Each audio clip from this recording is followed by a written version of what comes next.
I gotta get used to this thing. Okay. So I call this meeting to order at 4:31, General Assembly. Welcome guests, some special guests actually. This is a great week. We've gotten a lot accomplished. I'm really proud of everyone. And we're kicking butt, and that's what we need to be doing for the students. So VP Rubio will be doing roll call in the background as I continue on down the agenda. The minutes and the agenda, minutes from last week, agenda for this week, have been distributed out already via email, but they're also now being put up on our website. So one of those two places, hopefully you guys picked them up and have looked them over. I will give it a couple of minutes. So if you haven't, you can, and then I will entertain a motion to approve the minutes from last General Assembly.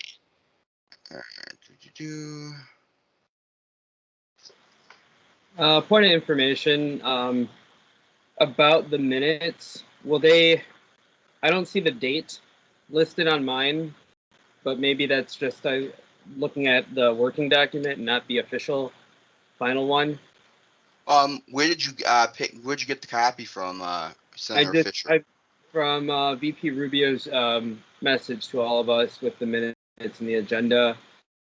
Okay. It just didn't have the date on there. VP Rubio, can you just check on that? Make sure that if that is not there, that we get that up there and you know, the whole nine.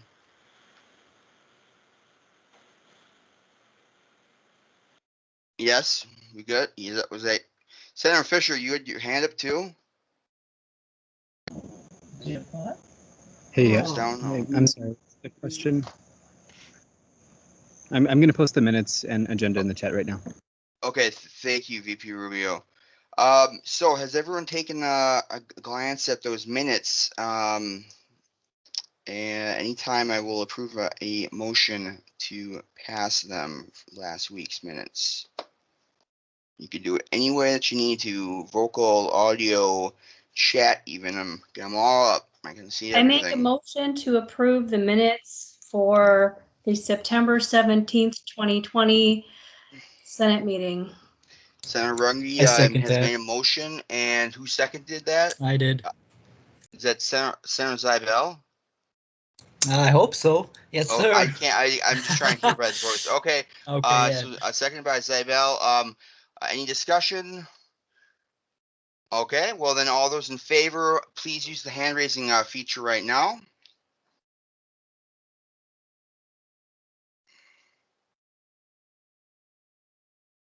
And you can put them down.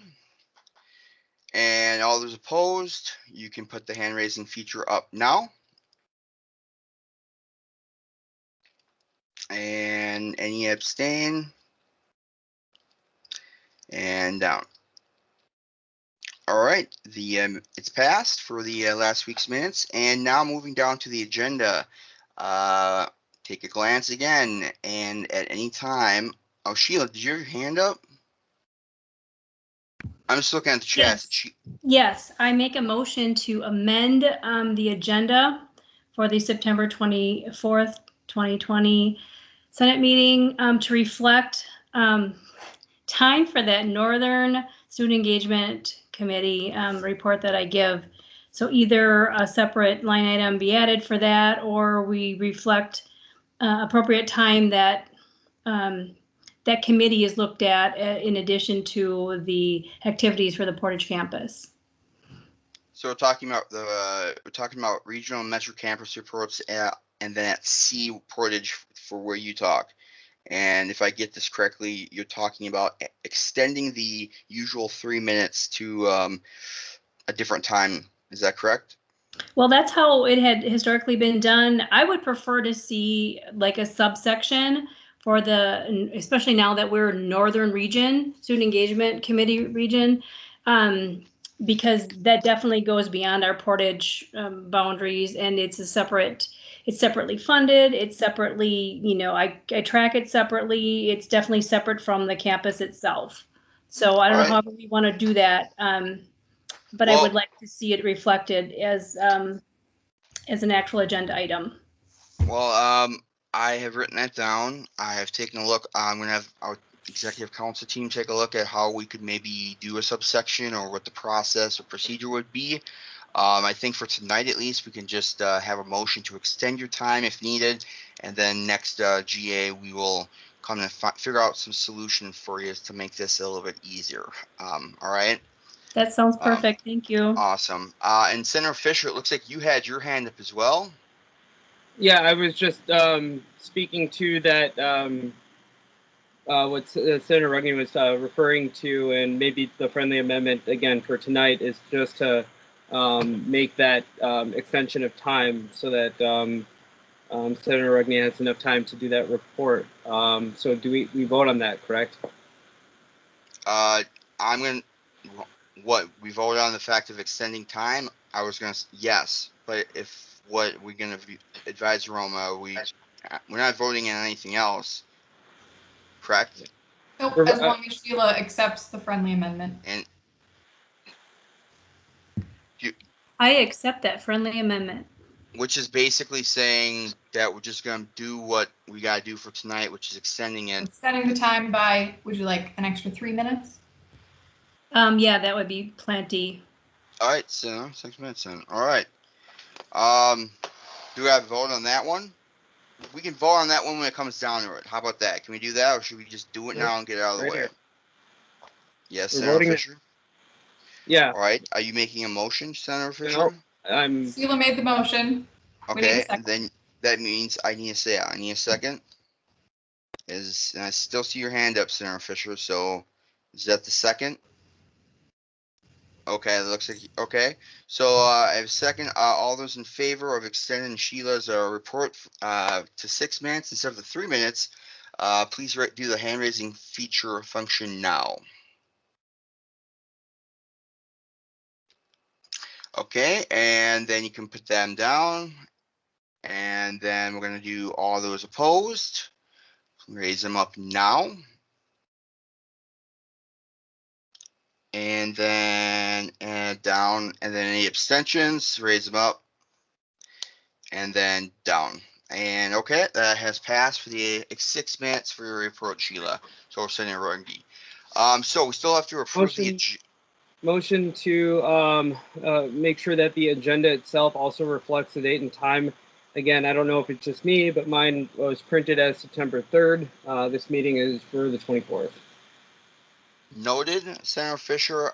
Probably just a clerical mistake, and I will make sure that I was speaking with VP Rubio of making sure that those dates are reflective to the date we have the agenda. Thank you for bringing that to my attention and the Senate's attention, though. I do appreciate that. So I will approve a motion to approve the agenda at any time, in any way or function.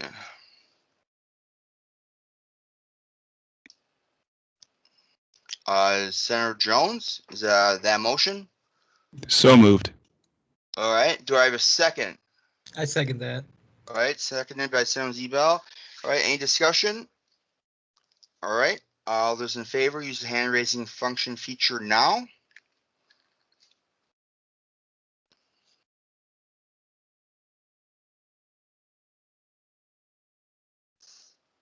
And down. And then all those opposed, raise them up now. All right, down. And any abstentions, raise them up now. And down. And it has passed. The agenda for tonight has passed. So there we go. Moving down the list, we've got our public guests. Lucia Nunez, VP of Equity, Inclusion, and Community Relations. Go for it. You got 10 minutes. Welcome. Oh, I don't even know if I need 10 minutes since I met with you all and some of you and a lot more last night. Again, I'm Lucia Nunez, the Vice President for Equity, Inclusion, and Community Engagement for the college. I know some of you have had the pleasure of meeting some of you. I hate this virtual world. I really miss being on campus and miss seeing people just even spontaneously. So this has been a good week for me because I've had 2 separate meetings with students. So I'm happy. I feel good.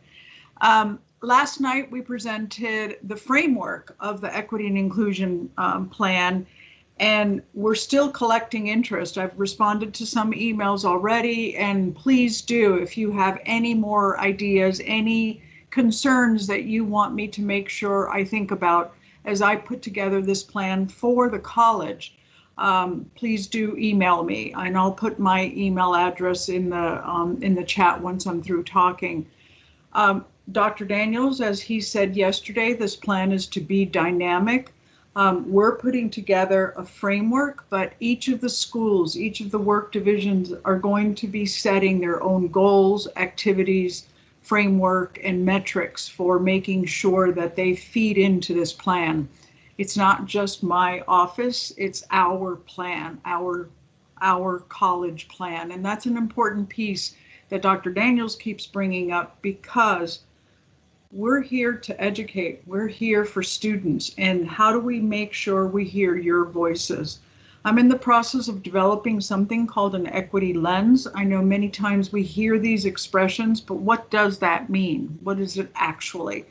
And it's a framework. It's a framework for looking at every decision, every policy, every practice with that kind of equity lens in mind, thinking about, wait a minute, who does this serve? Who's it intended? Do we have the right people at the table? Sometimes we're meeting and we forget, wait a minute, has any student been invited? How are we engaging our students? We need to ask those questions time and time again to make sure that when we're thinking about a policy, a practice, informal or formal, we're thinking about it with that in mind. Who's at the table? Why are we doing this? What's the purpose? What's the reason behind it? Do we need this policy? Sometimes we come up with stuff and it's like, wait, what problem are we solving here? Is there a problem? Maybe we don't need to. So we have to, this is just good process improvement. And key to this is who's at the table and making sure the student. So our commitment in cabinet to come back time and time again, to take turns coming to meet with you is really important, and hearing from you. Sean and I exchanged some emails already to think about how, what training, what could we bring to you? My office, Jimmy, Katie, I don't know if you've had a chance to meet them. I'll bring them next time I'm scheduled. But we do a lot of trainings on implicit bias. What is that? How do you become aware of your implicit bias? How do you begin to change that? Because believe it or not, we all have those. And then we're learning things new as they come in, thinking about, what does anti-racism mean? And if I say we're anti-racism, how about gender identity? And how about Latinos? And is that included in that? And we're following some of the work of Dr. Ibram Kendi, and I hope you join one of the student book clubs. He's coming to Madison College virtually to speak on November 4th. I can also send you all details about how to sign up for that. We'll be sending out the Lives link, Lives event link, so that you can enter. So keep thinking about equity and inclusion, and what does that mean for students? That's really key. And maybe when we plan this next, this training and something we can do virtually, we'll keep that question up to ask you all, what does equity and inclusion mean for the regions? I'm glad you brought that up, and also for TrueX, but what else does it mean? It's going to look different for each one, and we have to keep thinking about that. There was some great discussion last night and great questions that we are still reviewing. I want you to know we collected all of that in WooClap. We collected what was in the chat. Cabinet will look at it probably next Monday, as usual, our usual cabinet meeting. We've been discussing every input, every interest that we've received from faculty, employees, and now obviously from you all, from students. So please, send me an email, send me anything that you're concerned about, that you want to see in this plan, that you feel like we're missing. that you're seeing, in your world as a student now digitally, as well as, your chances to come on campus. COVID has really changed the nature of how we interact. And we just have to, I think people are being really responsive and people are really, being adaptable. But it is harder. It's harder to make those connections because sometimes those connections for me, it's when I go to the cafeteria to get a cup of coffee or something and I see one of you and we have those brief informal conversations, but to me, they feed me and they give me ideas and we move on. Now sitting in my daughter's room since I kicked her out, it's harder. It's harder to do that. I have to make an effort to contact students, to contact other staff that I don't regularly meet with. So please do reach out. My door virtually and physically is always open and I welcome these meetings. I have virtual coffees with people. I'll set that up. So we have office hours that I'm more than happy to create that. It's important for me to hear from you all. There's a lot of things that we've been working on in terms of what does equity, inclusion, diversity mean for Madison College? How do we take those terms and think about them for our college? Specifically for the situation that we have with multiple campuses, be it from the regions to Madison, our campuses here.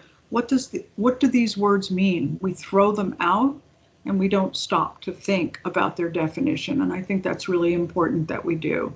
I think I'll stop. I mentioned that we're planning a training. Anybody that wants to be involved in that, please get their name to Sean. And then we'll create the meeting invite and plan this out, depending on how much time you have, who can participate, how do we want to do this, but more than happy to collaborate with you all. And I'm open for questions. Like I said, since we just met last night, we spent a lot of time talking about this, so. Well, I want to say first, thank you for those kind words and for the support that you are willing to extend, because yes, it can get a little bit isolating. As far as the training, I would actually say to all the senators, if you're interested, reach out to Shy. I'm definitely interested in doing a diversity training, but I want to make everyone know that Shy he is officially the chair of the Racial Inequity Initiative, and so he's going to really be heading on most of this. So if you're interested, contact Shy.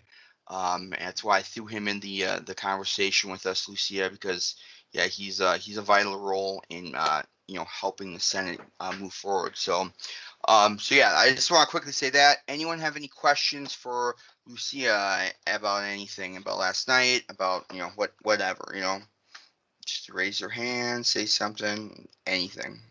I also should say some of my other cabinet members are present, and I didn't know if they also wanted to contribute anything. So I just want to make sure I acknowledge them as well. I think Valentina Hedo from South Goodman Campus, and I think I see Mark Thomas, and that may be it. Oh, Dr. Daniels is also on. Oh, and Tim Casper. Well, we're all here. Wow, that's pretty cool. That's pretty cool. Alrighty. Anyone have any questions though? This is Senator Fisher. Yeah, I'll ask a quick question just because you just mentioned what I assume would be coming up in the Executive Council report. Just for that discussion, a little bit about the ad hoc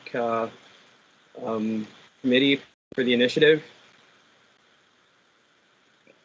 Well, yes, I guess we have to figure out. Yes, I guess that would be true. We'd have to talk and define some. I don't know. We'd have to talk to the advisory role, figure out what the next steps are after you've been elected chair. I'm not honestly sure, but you will be kept very heavily in the loop now that you're chair. So, okay. I do have to make sure time is up if you would want, and we can maybe talk about this later. I didn't at, have, my question is for leadership, President Green. My question for leadership is just if they're able to stay through to the executive council report. I guess I don't maybe I don't understand what you're saying. Maybe Okay. my brain's having a weird day, but Try it again. I'll try it again. My question is directed at the guest, and just whether or not you're able to stay through to in this meeting tonight, at least through the executive council report. I'm not sure if there's more information regarding anything else, but I'll yield back. I can move. I'm willing, you're asking, I'm willing to stay here until 6. I have something else at 6, but. Awesome. Then I would say yes to you, Senator Fisher. Yes, it sounds like she will be staying for a little bit longer. I just want to quickly point out that time is up, but I will take the Senator Willis. What do you got? I was going to move to add more time because we really didn't hear whether or not Dr. Daniels or any of the other vice presidents wanted to say anything. So I wanted to add more time in case they did want to say something. Thank you. Okay. Do we have a motion's been made by Senator Willis? How much time were you thinking of? Well, I'll throw out 10 minutes in the event that multiple other people want to talk. And then if we need more or less, we can adjust accordingly. Okay, and I saw Senator Rugni, you had your hand up. Is that for a second? Yes, I second Senator Willis's motion. Seconded by Senator Rugni. All those in favor, use the hand raising feature now.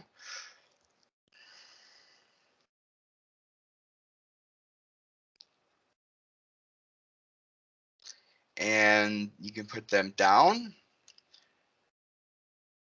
And all those opposed, we gotta get them all down first. Okay, and all those opposed, please use the hand raising feature now. All right, and down. And any abstentions? All right, extra 10 minutes at 4:53 p.m. You've been granted. So, if we have any of our other guests from the cabinet would like to kind of add to, I guess, what last night's equity and inclusion student forum, or just adding to this topic that Lucia is talking about. It's the big topic, I guess, is that Sense been working hard on. If anyone would like to speak, just let Tina, you got your hand up. What do you got? Thanks, guys. I just want to clarify that Dr. Daniels and Dr. Casper are not on the call. They were invited, but they're actually not on the call tonight. So thank you for that invite. And I just really want to encourage you. Thanks, Sean, for the opportunity. And the reason I showed up is because it was on my calendar. So if you don't need me to be here, I can go home too. But I'm glad to be here. And I just really want to encourage all of you to make your voices heard, because I think that right now it's just a really unique opportunity, just because of how events have come together, sadly, in many cases, but also I think it provides a new opportunity and a new lens in some way. And so just really want to encourage your participation and your interest, because I think that we might have an opportunity to make some lasting change, and I think that that's always welcome. So Agreed. I really agreed. I really do believe it, actually. Any other questions at all? We got that extra 10 minutes now to 4:50. We've been going until 5:03. So what was that in the chat box? No. Doesn't look like we have any other questions. This is your chance if we're going for it. I mean, you can always contact Lucia. But I guess if you don't have any other questions, I would say thank you very much for taking the time last night Oh, Senator Willis, you got a question? Yes. Lucia, how soon are you planning on to have more coffee hour appointments available for us to reach out and talk to you directly? I'll put my email on in the chat and reach out to, and we'll set up a time. So don't, yeah, I'll put that in the chat. Thank you very much. Awesome. It looks like Senator Jones had a question as well. Lucia, will the questions that were posted or comments that were posted anonymously at the forum last night be made publicly available in the administration's response to them? The way we're using WooClap is we import all those without anybody's name into an Excel sheet. You can do that with WooClap into an Excel sheet. What we've been trying to do is give it a category. So if somebody has a comment related to hiring, for instance, we'll put HR or hiring or some category like that so that it goes then to the appropriate places and we're able to sort it. We are making it public, all the interest that we've collected. It's on the Teams page. I think you all can get that, but I'll double check to make sure that you've got access to that Teams page. I'll work with Ellie and make sure that that's available to you all. And then responses, what we're trying to do is, if they're appropriate, there's some things that, for instance, might be included in the plan. We're trying to think about it. Some emails, if you would like a response to something, one of the questions, etc., or one of the concerns, you may want to direct it to me, and then I will get a proper response. Most people aren't asking for responses. They're asking just, have you thought of this, or what do you mean by this, or clarification of something, or have you considered this inequity? So if you would like a particular question responded, please just address it to me and I'll make sure that we figure that out. Does that help? Thank you very much. Yep, it absolutely does. That answers my question. I appreciate both you and Tina being here tonight. It really means a lot to have our leadership here. Oh, always. That's easy. Yeah, no, I agree with Senator Jones on that one. Do we have any other questions at all? Last going around one more time here, so making sure we didn't miss anybody. Okay, well, it looks like we don't. Senator Lucia Nunez has put down her email address, so if you have any other questions, you can direct them that way via the email. And again, thank you, Lucia. Thank you, Tina. It means a lot to have you guys here. It adds to what you're saying about the student voice and taking that seriously. And that helps us feel like we're doing a good job and doing something towards helping the students. So thank you for giving us that motivational edge to keep going and working towards something good. With that, though, I'm going to say, please stay on. We would like you to stay, but I'm just going to move down the list and say thank you. Okie dokie. So down to Marty with PTK, the college project that's going on. Marty, you've got, we got 25 minutes starting at 5 o'clock. Easy. Go for it, okay. Marty. Well, greetings, everyone. My name is Marty Krabs. I am one of the 3 chapter advisors for the Phi Theta Kappa chapter at Madison College, and I also am a director at Madison College in the student services area. So I'll be presenting tonight along with one of my fellow team members, Nick Leahy. Nick, are you on there? Yep, I'm here.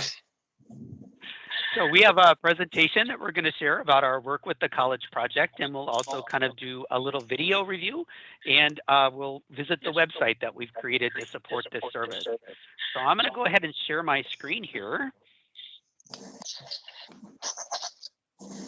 So for those of you who may not know, the Phi Theta Kappa Honor Society is the official honor society of 2-year colleges as recognized by the American Association of Community Colleges. Membership is considered one of the highest honors a 2-year college student can earn. Our Phi Theta Kappa International Organization hosts an annual chapter development program that encourages us to recruit new members engage current members, and complete 2 action projects each year and submit summaries of those projects as award entries. For the past 9 years, the Phi Theta Kappa chapter at Madison College has participated in this chapter development program, and we have achieved a 5-star rating, the highest that's possible, over those last 9 years. We've also received international recognition as an outstanding chapter, one of the top 50 in the world, and for our projects individually. So we're here today to talk to you a little bit about our college project. That's one of the 2 projects we do each year. The purpose of this project is to establish or strengthen a supportive relationship with the chapter and the college administration. So what we do is we look at the college mission and we explore that. And then from that, we evolve the idea of a project that we can propose to the senior administration and conduct over the course of a calendar year. So the project that we propose for this year, if that's okay, is something called Rent Right. So when we looked at Madison College, we saw that we do not offer on-campus housing. We're primarily a commuter campus, and we do not have residence halls at all. So welcome to Madison College. We're glad you came here. Good luck finding a place to live. We hope that turns out okay for you. Well, we thought we could probably do something a little better than that in the services that we provided to students. So recognizing the opportunity to improve these services and enhance the connection with the community, the college administration engaged in a third-party vendor process, and we selected a vendor to host a housing service, a housing referral service for our college. This curated rental site will detail local properties and include options for roommate finding and subletting. So we knew that the college administration had started this project back in January. So we talked with them about it and we said, you know, this would be an excellent opportunity for the PTK College project to connect and help with the implementation of this housing referral service and help with the renter education program with this service and help make students aware of it and be able to find what's going on. And that's how our project was born.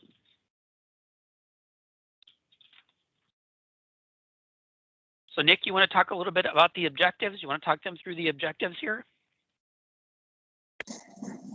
Yeah, so this was kind of a collaboration with Student Life and Student Senate. So we had 3 primary objectives. The first being to get involved with designing, branding, and launching the new site, and then helping to promote it, get the word out there with the college community so that people are aware of it and can use it.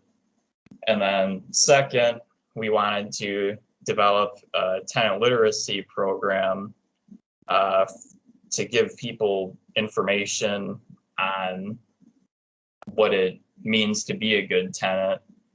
And we wanted this program as an incentive, or we wanted this program to result in some sort of incentive for those who complete it, you know, to encourage people to complete it. So we're working to get a rental discounts for that. And then our third objective was that we plan to research some best practices and also propose a design of a good neighbor program. So now looking at the landlords, and that's going to basically provide quality assurance to students using the site so that landlords and rental agencies engaged are reputable. And we presented this to Dr. Spearman in June, and he liked it and he approved us to move forward. So those are our 3 big main objectives for this project.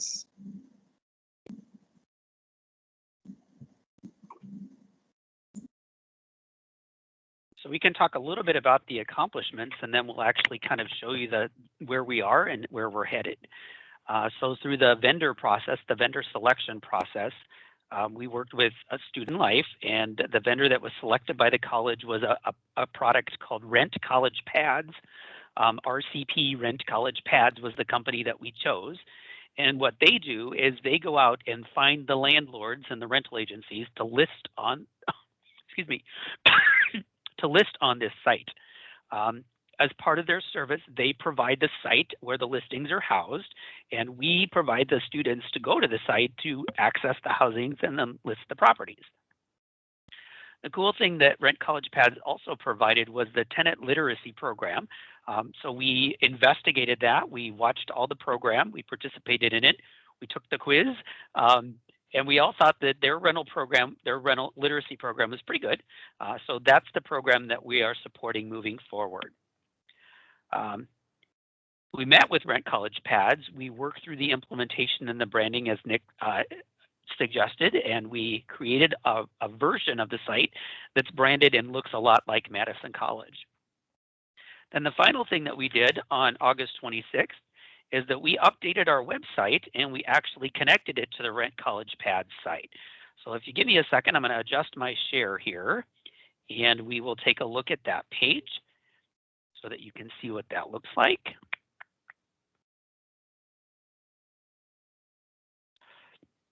So this is our housing site.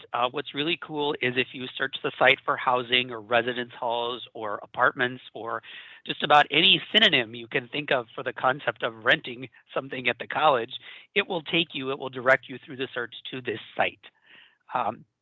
What we have here is just a little bit about information about what the site can do, and then we have a little video.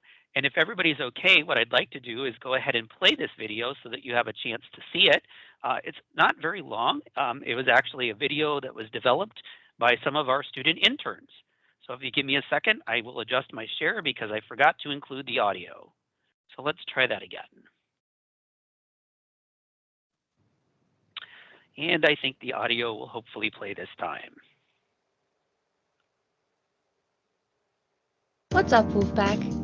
Are you new to Madison College and looking for a place to live, a new apartment, or a roommate? In this episode, we will explore housing services available at Madison College.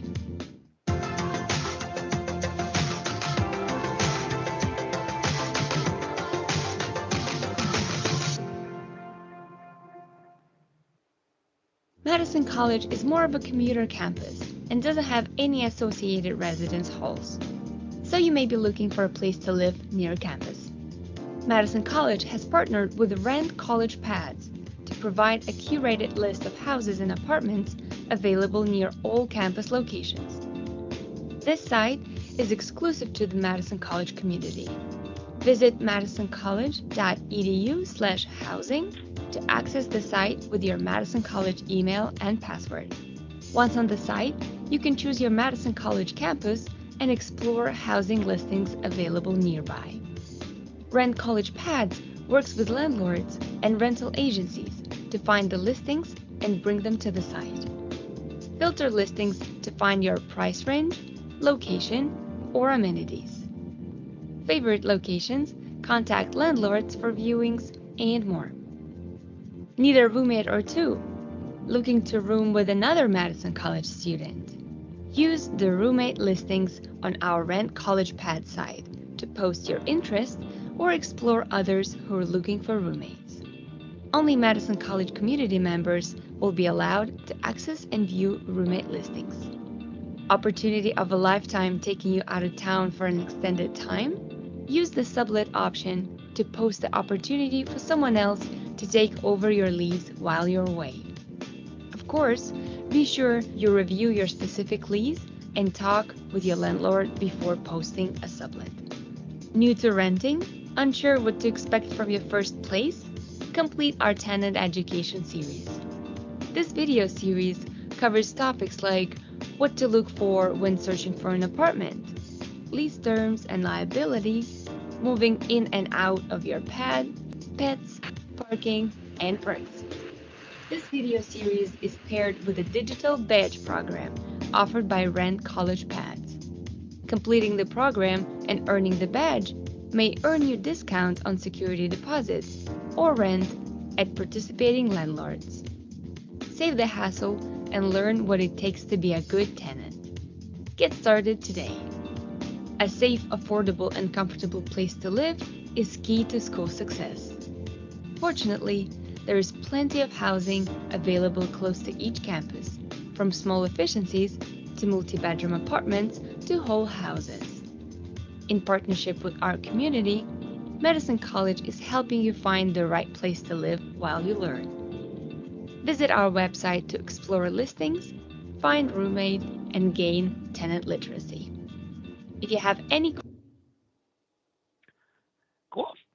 And then what I wanted to do is just kind of give a quick tour of the site. I think you saw a little bit there in the video, but we'll just kind of go to the site here. This is the landing page. When you go to the Rent College Pad site, you see it looks like Madison College. It's got our logo. It's got a picture of the TrueX campus. All of the links and the language here is associated with our campus. The contact information is for our services. So this is some of the branding and customization that we did on the site. The call to action is fairly evident. Right here, you can find housing, roommates, or subleases. If you click on the Find Housing listing, like they previewed in the video, what it's going to do is it's going to show a map based upon your location, and it's going to give you little icons on the map about housing that's available nearby. So you can either click on the icon to explore that, or you can explore the listings that come up here. We have about 376 landlords, 376 property listings on our site. So you can see that a majority of them listed now are concentrated on the Isthmus, but we do have locations that are getting more in the TrueX neighborhood, and we will also be adding filters on this so that you could filter to the regional campuses or the South neighborhood if that's of interest to you as well.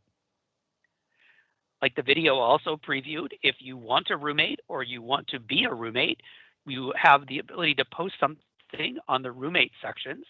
Again, this is exclusive to the Madison College community. I single signed on when I access the site, and I can look at the roommate postings that are on here. I can filter them, or if I want to, I can post myself as a roommate. Similar with subleases, we can go and say, I'm going to be away for a period of time and look at for somebody to sublet my apartment. The renter education program we alluded to, and you saw a preview of that on the video as well. What it does is it gives short little video series, so you can see that they're only about 2 to 3 minutes each. There's not really anything that's super long. And when you're signed in, you can continue to the quiz after you've watched the video series and answer the questions. The quiz keeps track of your information, and that's how you earn that digital badge, like the video narrator mentioned, that we are working with Rent College Pads to add the incentives to the programs. So the landlords will actually honor the badge and give tenants like a discount on their security deposit. That's kind of the direction that we're headed. The final thing that Rent College Pads added for us is this idea of a carpool. So although that's not really leasing, it does give you the opportunity, if you regularly travel to campus, you can look for somebody to ride along with you. Or if you're looking to ride with someone, you have the opportunity to do that as well. Again, it's exclusive to the Madison College community, so it's not exactly Uber, but it's the Madison College version, I guess. All right, I'm going to adjust my share one more time.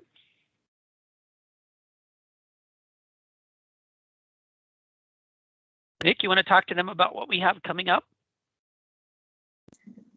Yeah, so we still have quite a bit of work to do with it. Like Marty was showing us, the tenant education program is ready.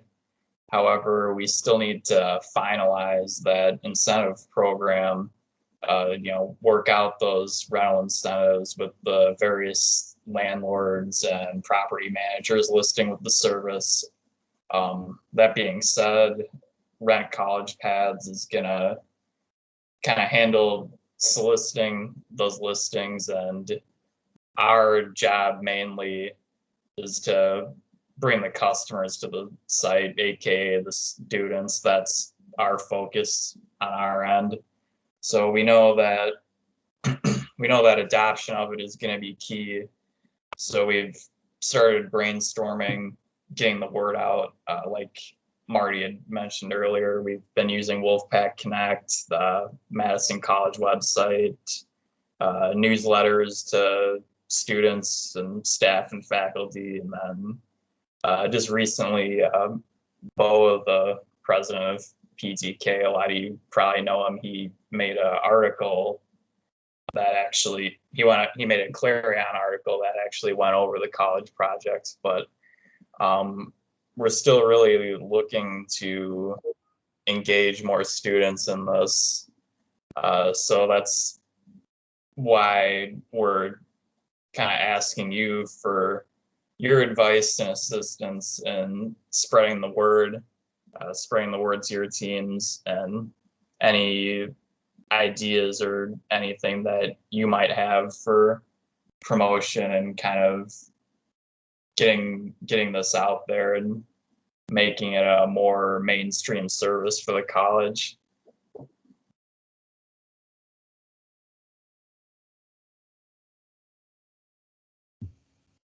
I have my hand raised.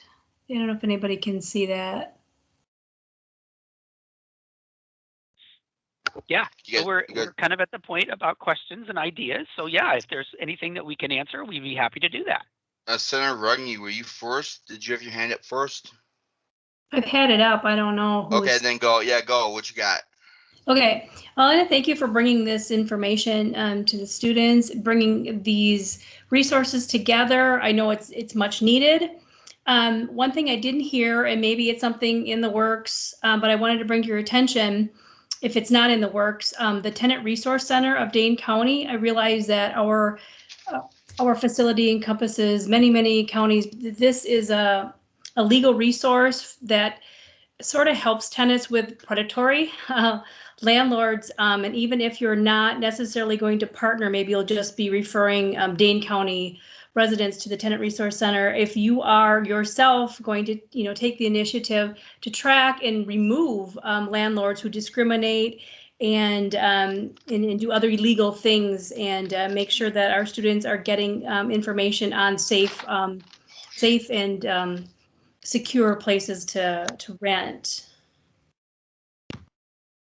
Yes, thank you for that. We are working on, like we mentioned, the idea of a tenant or a landlord quality assurance program. We have a couple other colleges that have started such a program, and we're looking to kind of learn from their experience and model their program to develop it for our community. And I think that's an excellent resource that we'll certainly be including in that effort.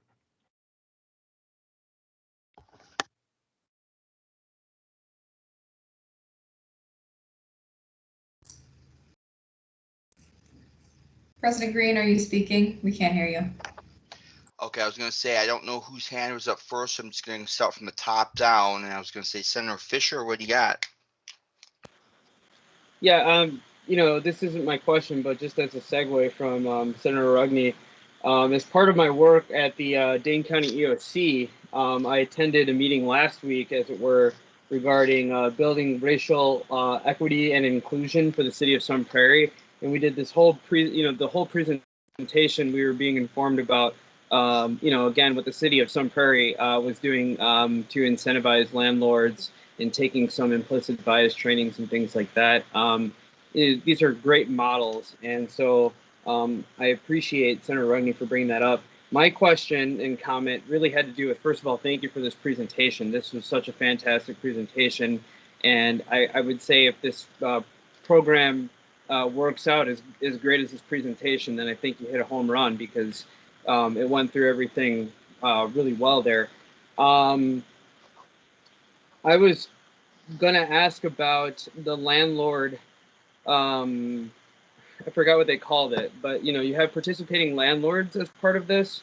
Who is that? Just on the developer side, or is Madison College involved in that as well? I think we're kind of, treading on the same kind of ground here, right? Yep. Can you just speak to that a little bit?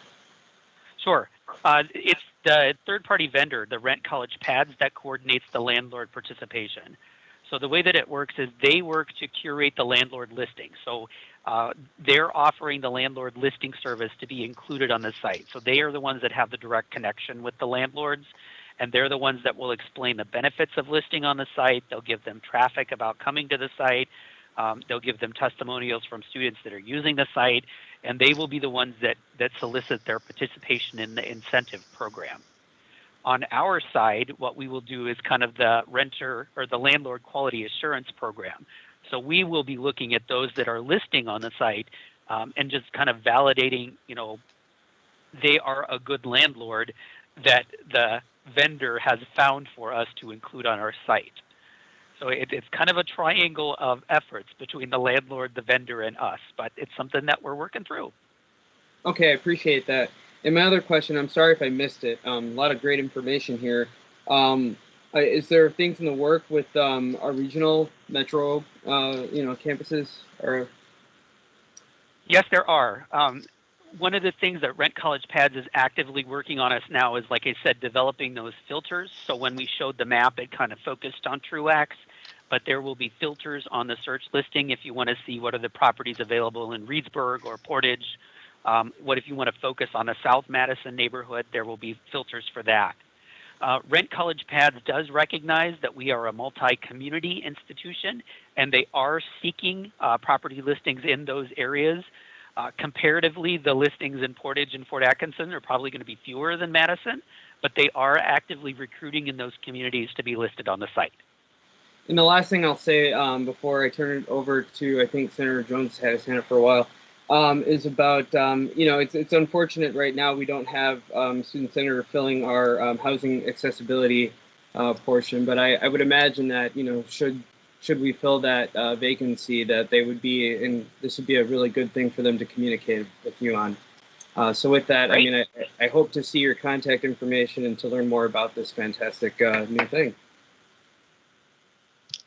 Awesome. Great question, Senator Fisher. Senator Jones, your question?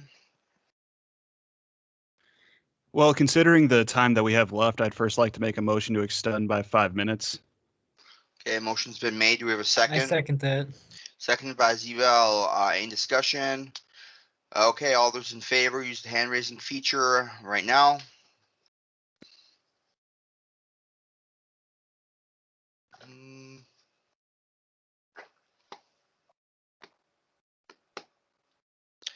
And I counted seven up is the highest. All right, down. You can put those hands down. And then once all down, all those opposed. 1, okay.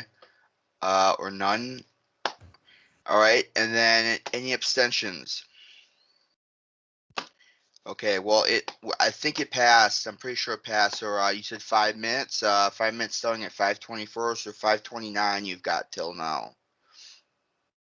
All right, thank you very much, President Green. I just have 2 questions. Firstly, I know that we had gone over the incentives for the program to work with us in this symbiotic relationship of us providing tenants for them to fill spots for the landlords. Is there any monetary transaction between us and the organization? I don't believe I heard whether or not we're actually paying anything towards this service. And if we are, how are we collecting data on judging whether or not the service is actually putting out what we're putting into it in terms of, is it a worthwhile investment? Sure. I can answer those questions.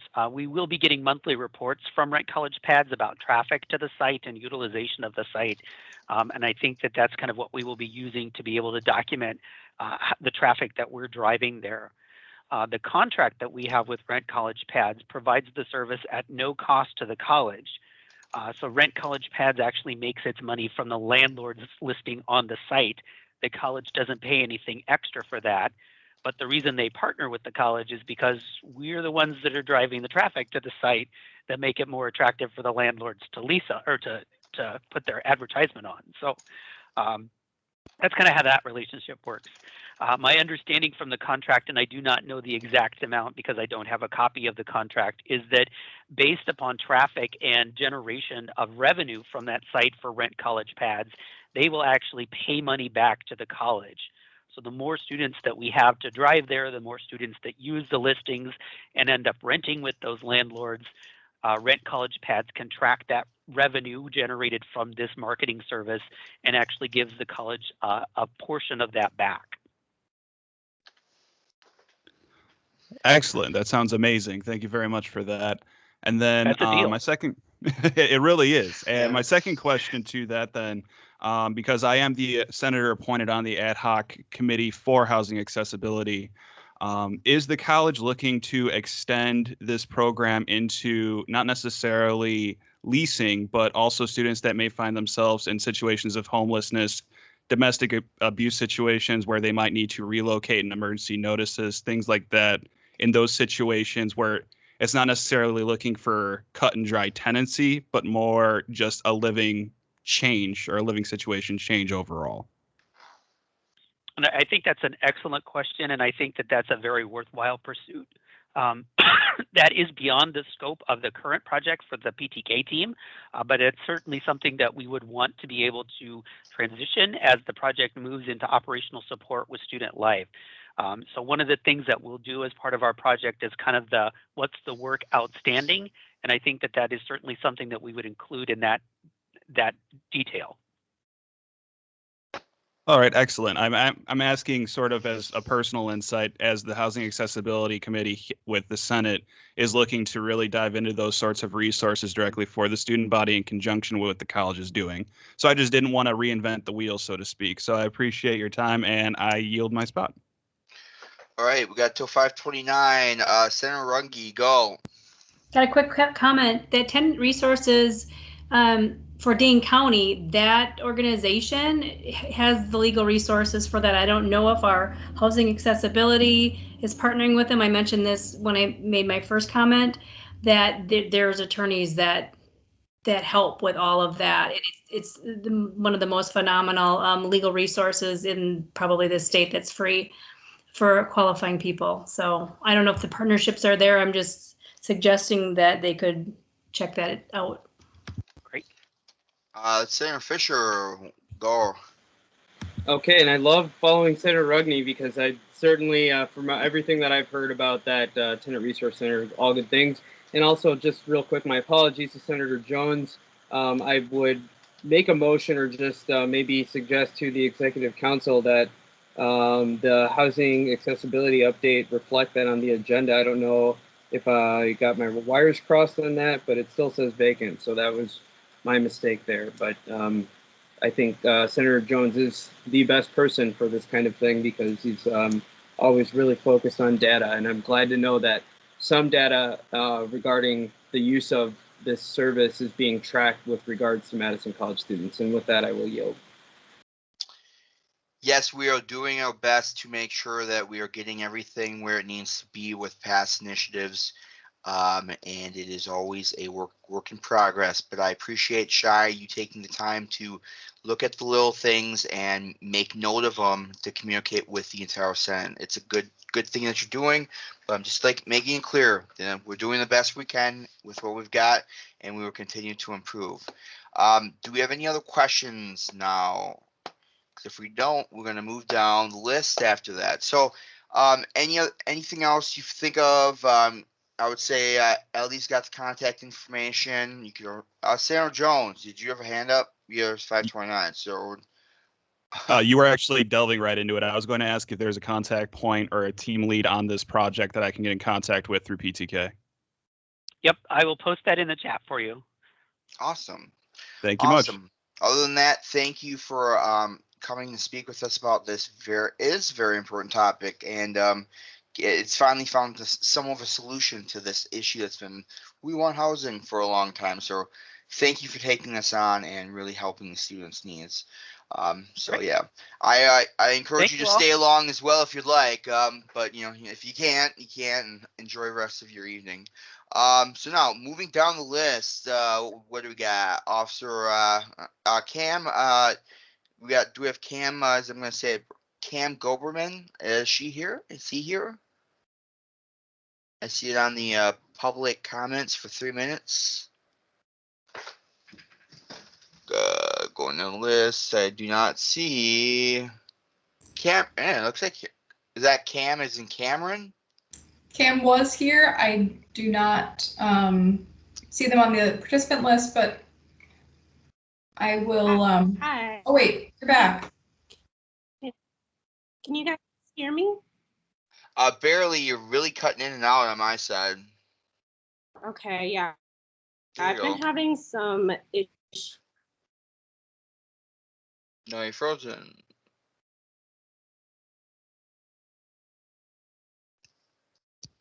We'll give it a second. We all know, we've all been there.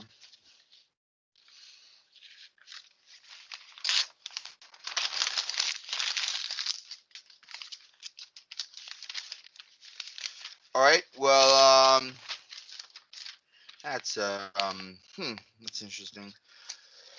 Well, we're gonna move down the list and maybe come back around. I would like to speak to Cameron if she does come back on. But now we're gonna move on to the executive council report. President Green. Well, basically, we had a quick rescheduled meeting right after the equity and inclusion student forum. We basically after a long discussion on how best to handle the racial inequity. Oh, are you back, Cameron? Just why don't you go and speak, and then I'll finish my thing in a second. Go for it before your internet goes bad again. Sorry about all that. No, it's all right. So, hi everyone. My name is Cam. My pronouns are they, them, theirs, and on occasion she by the name recognize my face, but just not the name. That's why I changed my name to Cam, and I prefer to go by Cam now. So, I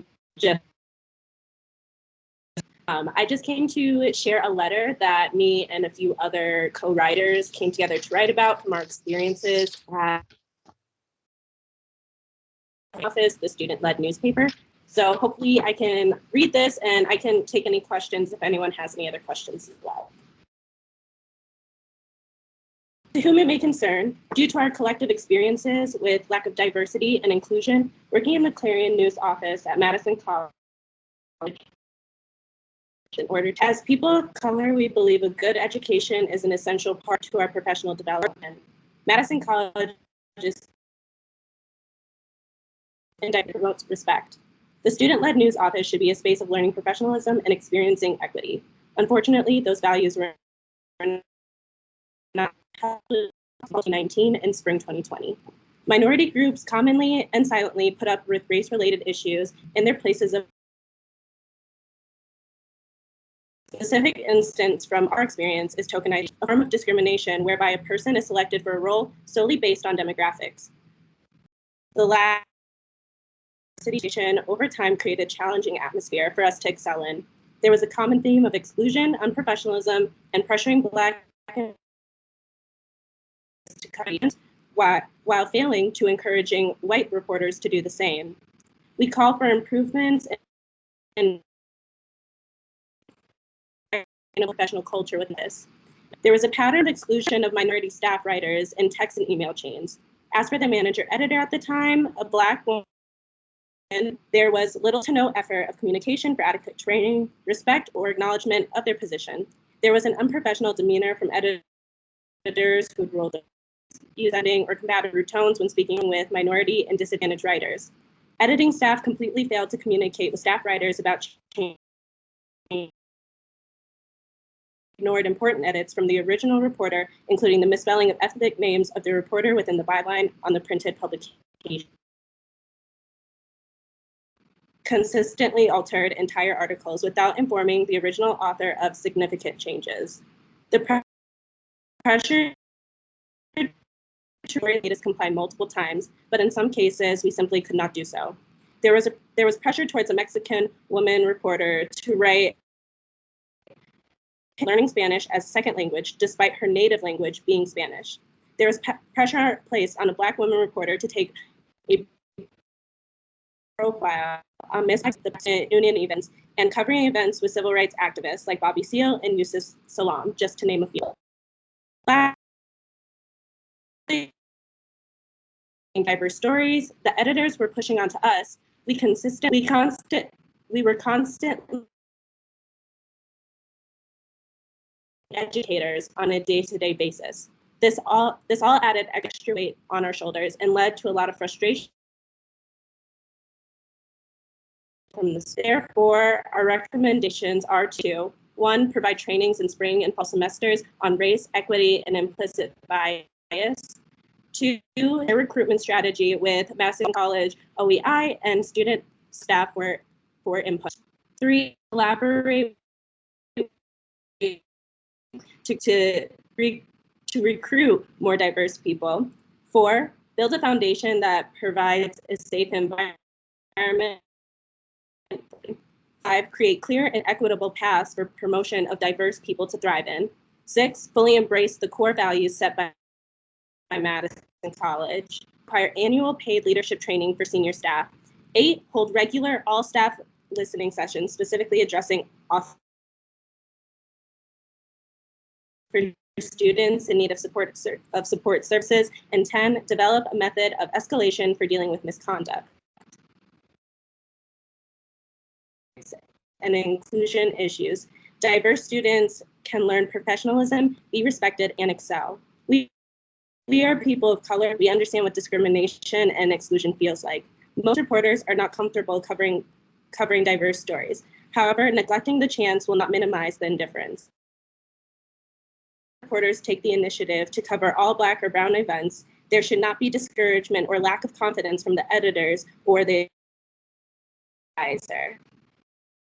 Encouraging team building, developing office procedures, and practicing professional skills, we can diminish divisions, increase collaborativeness, and retain people of color. This will create a brave space. Overall, the diversity of Madison College should be reflected within the Clarion. Our job would not be done if we did not voice these issues.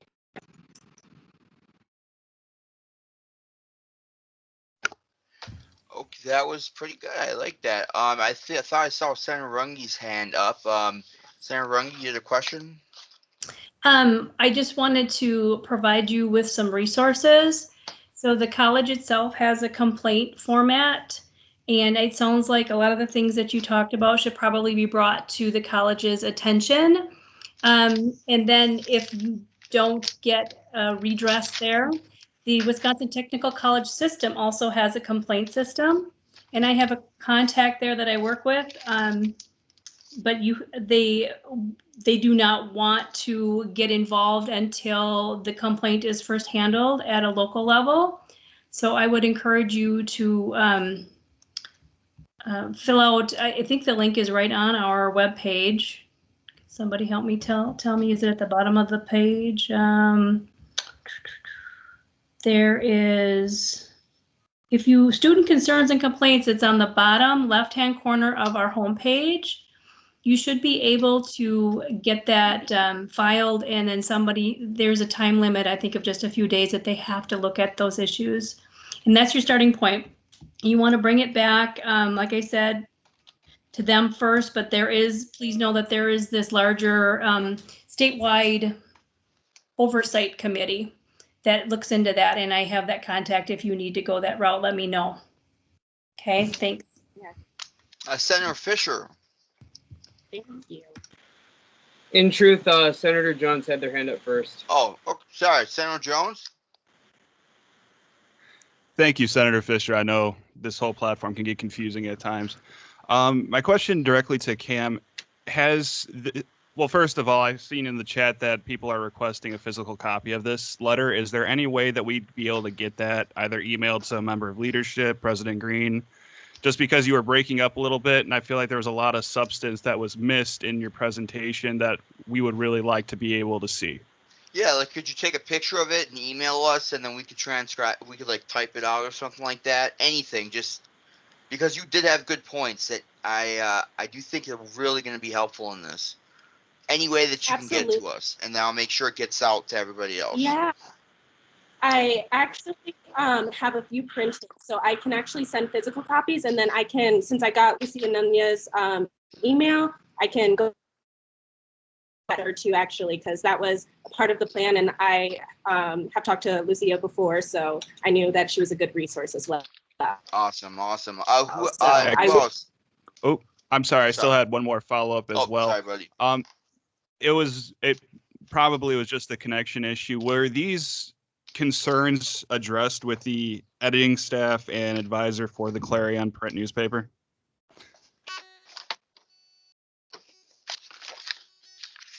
Kind of cut you out at the beginning. Oh, I'm sorry. I was simply asking, was this letter presented to the Clarion editor-in-chief and advisor regarding these ideas and concerns already, or is this something that will be presented to them? Just to make sure I understand your question right, did you ask if I already brought these concerns to the editing staff and advisor? Is that what you asked? Yes, sorry. No problem. So throughout our experiences, we have gone to our advisor and have tried to have mild discussions within. But a lot of the conversation that we tried to bring attention to ended up getting brushed off. And I feel like that's why we all came together and decided be best, because whenever we did bring things to the attention of someone either in a higher position, it kind of got like brushed off, it felt. Okay, thank you. I was asking in the spirit of Senator Runge's discussion on going through different steps of communication. I personally work with the advisor as the GM for the Clarion broadcasting team, so I wanted to make sure that at the very least that step was taken, and I think that you're absolutely in the right to compile this letter and do what you've done, so thank you. Thank you. All right, there. That was a great question. Senator Runge, did you still have a question? Your hands up. I'm sorry. Yeah, I just put the I inadvertently.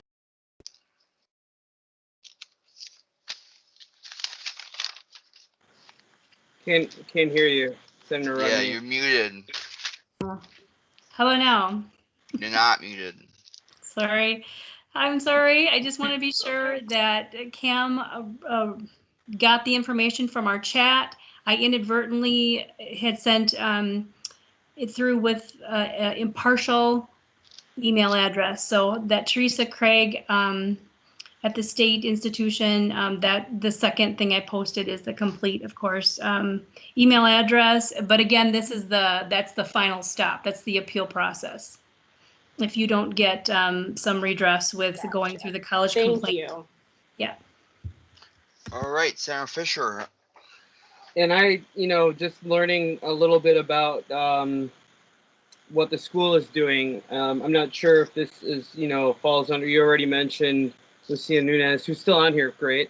And last night, VP Nunez mentioned Jeff Bradshaw. I mean, so a lot of this can be done, I think, maybe via email. We can communicate. I'll put my contact information out there to start getting this communication going. And I guess really, I know we haven't quite gotten there yet, but I would almost like to make a motion to the Senate for vote to, accept this letter and maybe have it distributed either to the ad hoc committee tackling racial inequity, and just invite Cam to come to that ad hoc committee and maybe do this again. Hopefully we'll have better experience with the technology. We can kind of learn a little bit more about this. I'm really sorry that our time is limited and technology is what it is.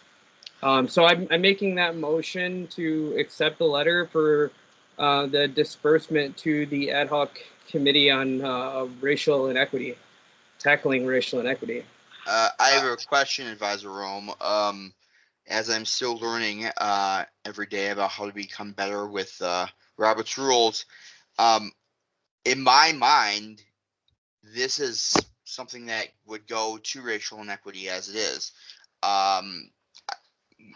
Just so I understand, we have to make, because it went to the General Assembly and it's only the senators who get the letter, then we have to make a motion to say, oh no, the committee can now have it's in their possession. I mean, I guess I'm confused on that because it's immediately in my mind something that would be in racial inequity in that ad hoc committee. I mean, it's just that's what the topic is about. I don't know. I would You know, Maybe I'm just trying to understand. That's all. The purpose behind making the formal motion is really to say that Senate is doing something with this information. So that, I think, symbolically means something other than saying, we'll hear you. Well, if I said Cameron, I genuinely appreciate you taking the time and speaking with us, even while you were glitching out. I mean, that shows how much you mean about this. And yes, this will be followed up on. I promise you. Are we saying that that's not enough to do you believe me, Cameron? Because I sincerely mean that. I mean, that's what I'm trying to say. Saying like a comment to somebody, we have to like make a motion. I mean, I just need to know exactly where that is so I can learn for next time in this book, because was unaware of such things, and it's something else. I have to go to a school to learn this stuff. Okay, well then let's make a motion. You made the motion. Is that correct, Senator Fisher? We need a second now. Is that right? Okay. Do we have a second to accept this letter to the ad hoc committee? Yeah, I second that. All right, Senator Zebel seconds. Any discussion? The only thing I will add in discussion is that, you know, my idea is that it does still come to the Senate, right? Because we all wanted to see it. So, you know, I guess I'm trying to be efficient and maybe a little bit too ahead because we haven't quite gotten to the racial inequity ad hoc committee. But I just wanted to clarify, like, you know, it should still, you know, still, of course, all the senators would see it. I'm deeply interested in it. I noted, and yes, yeah, I hear what you mean. I definitely do. Senator Runge, what was your what did you have to say? Are you seconding? I mean, no, second's already been done. Are you doing discussion right now? Or are you voting, or what do you got? I've got a delay here. I was trying to second it, but it probably went through late. No worries. All right. Well then. Okay, all hands are down. It looks like. Is that correct? Yep, all hands are down. And so, all those in favor, please use the hand raising feature now.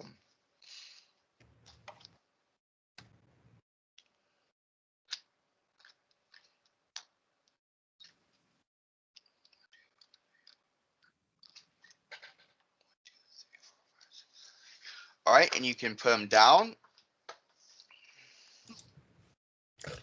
And all those opposed, you can put them up and down. And any abstentions, put them up now. And it has passed. Eric, it has passed. I'm voting. Don't get mad at me.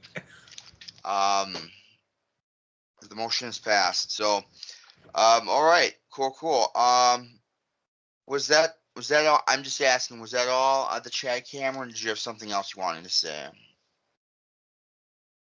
I'm just trying to make sure that we're getting everything. I don't want to miss out if you had something else you wanted to say. Or if you're done with your presentation. You're done? Yep. All right. Well, thank you. So And I hope, just like yeah, Shai said, I thank hope you we guys do so this much again. for listening. So you'll be getting emails from me tomorrow. Awesome. All right. Well, thank you. All right, moving down the list, executive council report. Like I had already stated, this was in kind of like last minute rescheduled because our usual time to do these meetings was exactly when the inclusion and equity student forum was going on. So we met right afterwards.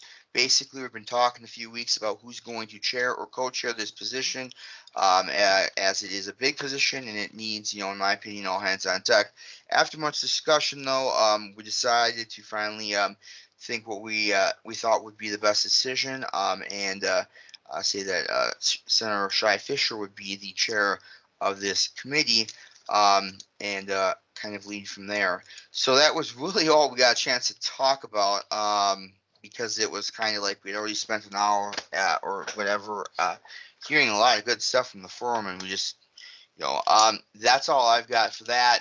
Administration and Finance Committee, VP Rubio. Point of order. I'm Yes. sorry, President Green.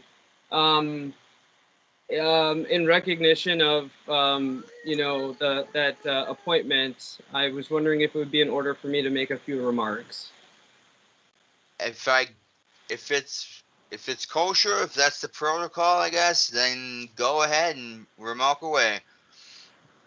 Thank you. And they're prepared, so I won't just ramble, okay?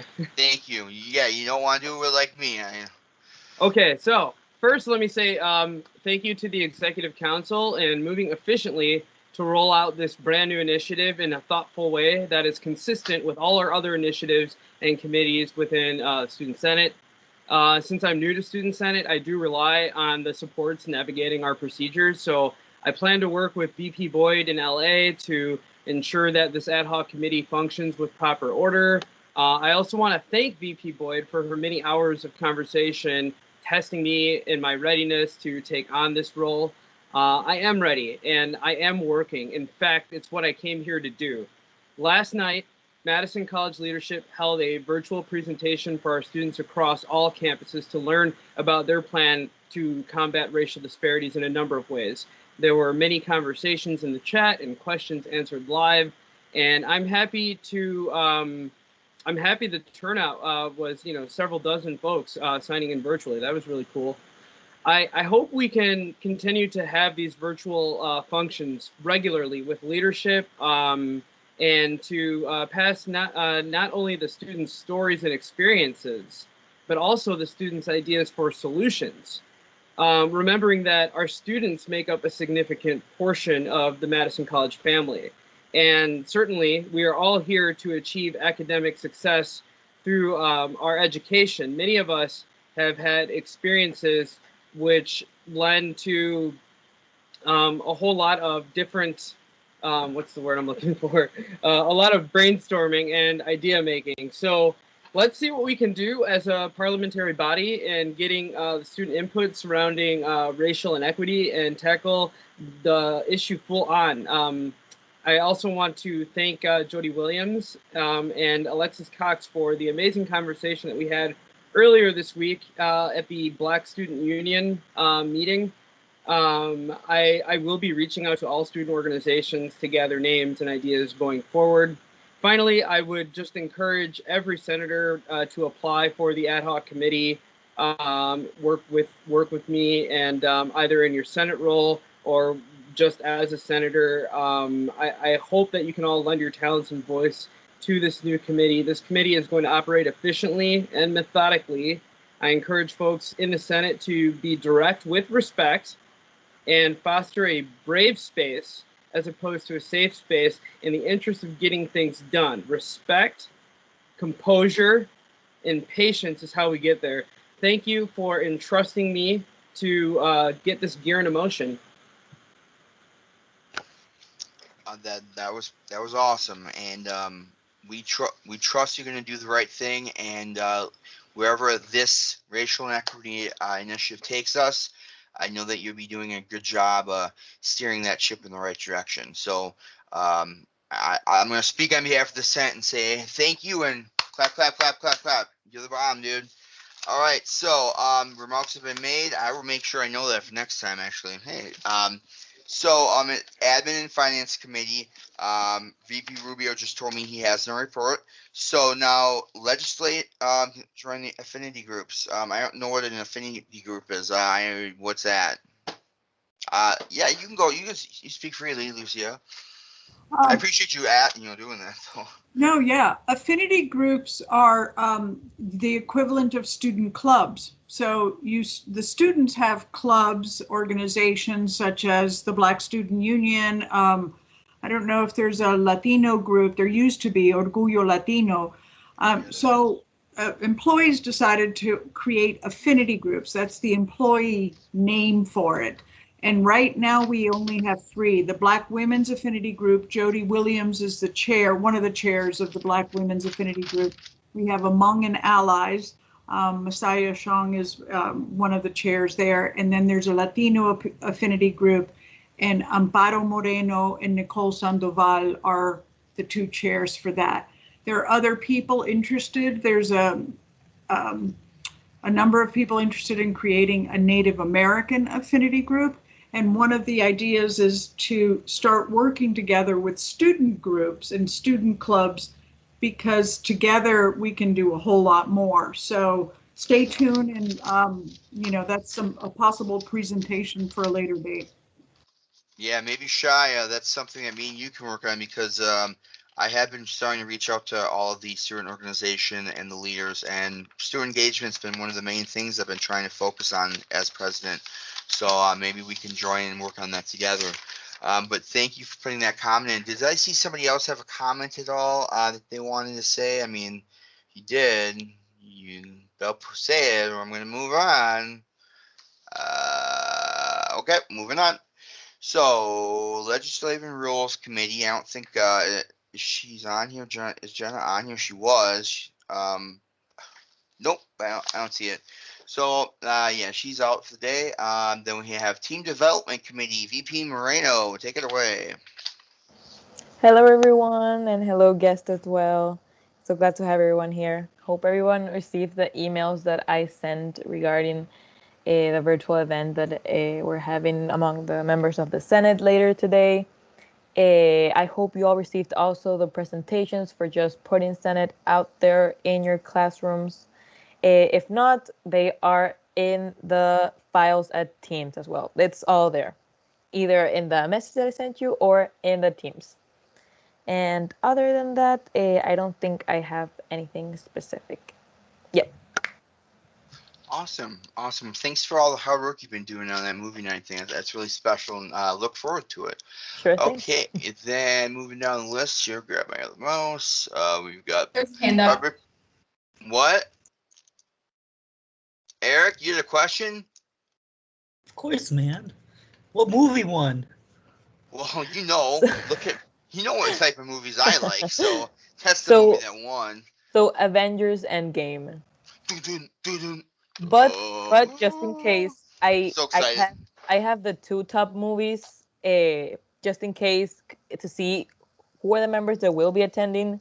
Because Avengers Endgame is a 3-hour long movie. Just to 3 hours of the best time of your life. That's well, the other Except Jumanji with movie, bad, it's 2 hours, I think, or one almost. I think we should go with the Jumanji movie. I don't know, though. We'll see. That will be a discussion left for the time. Yeah, and she gets to make that decision, so I'm part of TD, so I could be part of that discussion. She's the VP. She's the VP. I don't know. All right, moving down the list. Order. Bing, bing. It gets really loud if I hit that gavel in this room. So I'm going to go Public Relations Committee. VP Saeed, what's going on, man? You have a report for us. Hi, everyone. I do have a report. So, we discussed about the upcoming giveaway for new students. We did have a meeting last week, and we will be meeting every Thursday, 7 p.m. to 8 p.m. If anyone is interested in joining the PR committee, they are welcome to attend the meeting. And point of privilege. I'm sorry. I'm sorry. Out. Point of privilege. The audio is too. Okay. It's too hard to hear. Yeah. Is there something that can be worked on that end to fix that? He had a report that he was actually doing that he was going to be. So that report is available if you wanted to read that. But yeah. Did you put it in the chat? That's a good idea. Good job, Katrina, on that. I agree, and thank you for coming. So if he's gonna put that in the chat, then I'm just gonna say his report's kind of done with then for there, and then we're gonna move down to advisory report. Advisor Rome. All right. So thank you all for participating. I know all of you didn't, but for everyone who did participate in the forum yesterday. I think it went really well, and I appreciated seeing lots of you and hearing some thoughtful questions and comments from you. I think it went really well. Just a couple other things. Those Senate care packages went out today, so hopefully sometime next week you'll get some stuff from Senate. And again, I won't spoil it, so you'll see what's in there. And then hopefully VP Moreno, let Eric and Sheila know that we just completely failed with your gift cards. I don't know what happened, but we'll make it up to you. Everyone else should have gotten your gift cards via email. If you didn't, let me know, and I'll make sure that I check all the places to look for it.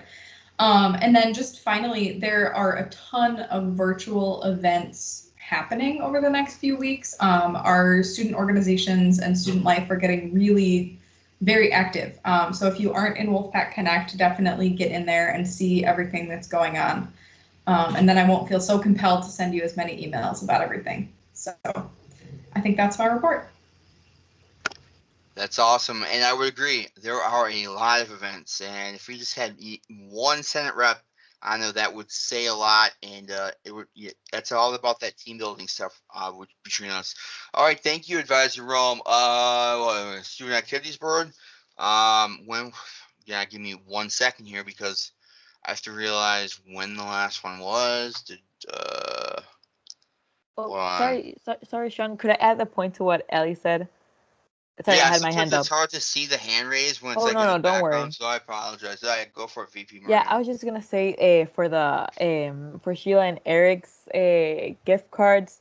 Yeah, we apologize about that. It completely blew off my mind. I've been doing some crazy stuff just downloading the movie, but we'll get to you like tomorrow to see how that's gonna work. But Ellie and I tried it with all our mighty. The internet was against us today, but we'll be in contact. So don't worry.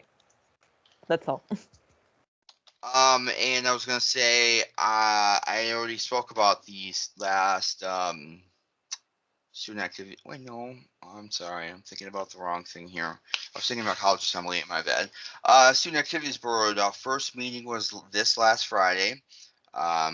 It was kind of cool. We got everyone together from all the different student organizations, and we kind of just went over the beginning, the introductions, the way that the meeting should be ran, the history of student activities board, and why it is needed, and where the money comes. Well, kind of a very, very rough idea of where the money comes from. We'll have Ben Monty explain more about that in the next meeting, but and then some team building exercises, kind of getting to know each other. It was a very interesting and fun kind of first time, and after that, I've been starting to send out emails to all of the members of the organizations, just saying, hey, let's chat, let's talk about getting to know each other, what their goals are, and because the main issue is we start we all need to say that we support each other's goals and try to help where we can, like going to events, or passing along information. There's a lot of different ideas, but it shows that we're bonded, and that's what we need to help students want to feel like more comfortable. So it was a great time, and just look forward to the next one. So that's all I have for that. And now down the list, obviously housing accessibility, that's vacant. Digital equity update. Point of order. What? No, it's not. Can Senator Jones be recognized for this committee?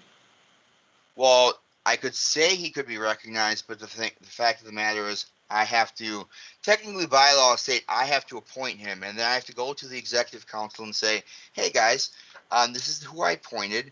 Do you guys think that this is okay?" Then the executive council has to make that decision and vote.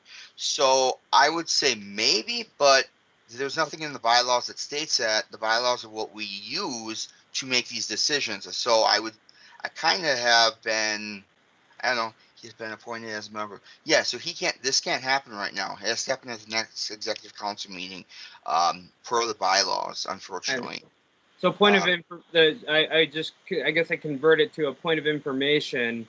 The clarification is simply that the appointment hasn't been finalized. Is that? I have made my appointment. And yes, it has to be brought up to the executive council now at this point. So, that's how that goes. And I would definitely just, I would ask every one of you guys, all the senators, please read the bylaws. This is one of the requirements as of becoming a senator, having some at least vague knowledge of how we operate. It's it's like really important. So that's that. So that's why I'm saying vacant. I'm going to move down now and say digital equity update. Senator Zevell. Oh, yeah. That's when Oh, my bad. So, not much is going on, except we are thinking about having a loaner program for the laptops and stuff, so you can potentially purchase the laptops for yourself. Or we're thinking of different ways on to do that. That's nothing. That's just something we came up with. That is nothing written out, fine lines, or anything like that. That's just something we might try to do. Other than that, there's nothing new this week. I don't know. Oh, well. All right. Then thank you very much. We're gonna move on down then list textbook affordability committee. That's vacant. If anyone is interested, yeah, it's like one of the funnest committees I've been told. I mean, they do a lot of things like roller coasters. Should really check it out. Okay, now going to regional and metro campus reports. Reedsburg is vacant. Watertown is vacant. Portage, Center Rungy, and as we had already done, you've got what, 6 minutes, or how many more minutes did you get now? I don't have Six total. Okay, well in 6 minutes, starting at 6:07, go for it.